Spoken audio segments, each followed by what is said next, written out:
नहीं ये गोटे बहुत भल निष्पत्ति भारत सरकार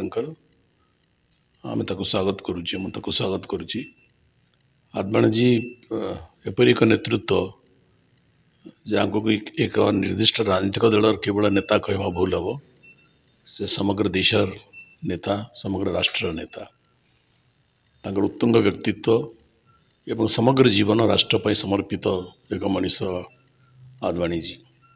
तेणु आम समस्ते सम्मान करूँ समस्ते श्रद्धा करूँ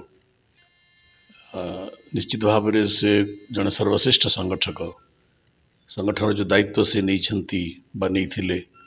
से अति सफलतार सहित आंतरिकतार सहित संपादन करते आम आदवाणी को देखीचु जड़े जननेता भाव आम आदवाणी को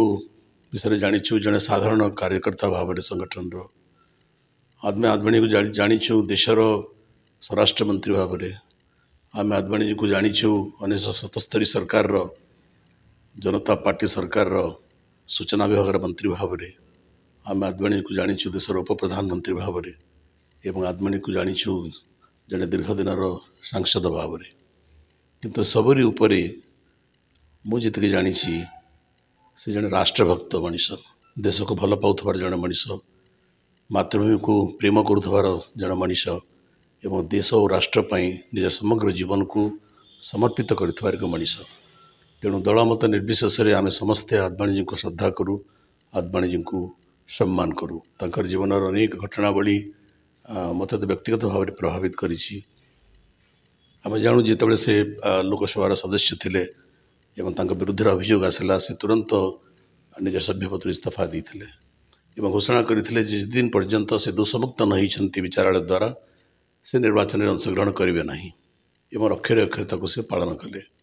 यहाँ हूँ गोटे राजनेता जीवन चरित्र यही जना पड़े से नेता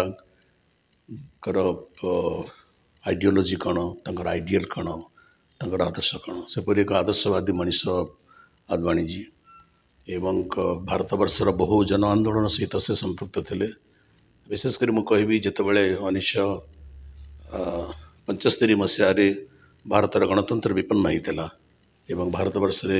जरूरीकालीन परिस्थिति जारी करागला एवं तार विरुद्ध भारत वर्षर शत सहस्र जनसाधारण आंदोलन करते एवं से आंदोलन अन्यतम नेता थे आदवाणी जी एवं किछि दिन पर गिरफ्त करागला जेल भरागला अन्य शताधिक नेता कर्मी मान एवं तार परवर्ती काल में भारत वर्ष जो राजनीतिक समीकरण है से राजनीतिक समीकरण अन्यतम पुरोधा थे आदवाणी जी से आज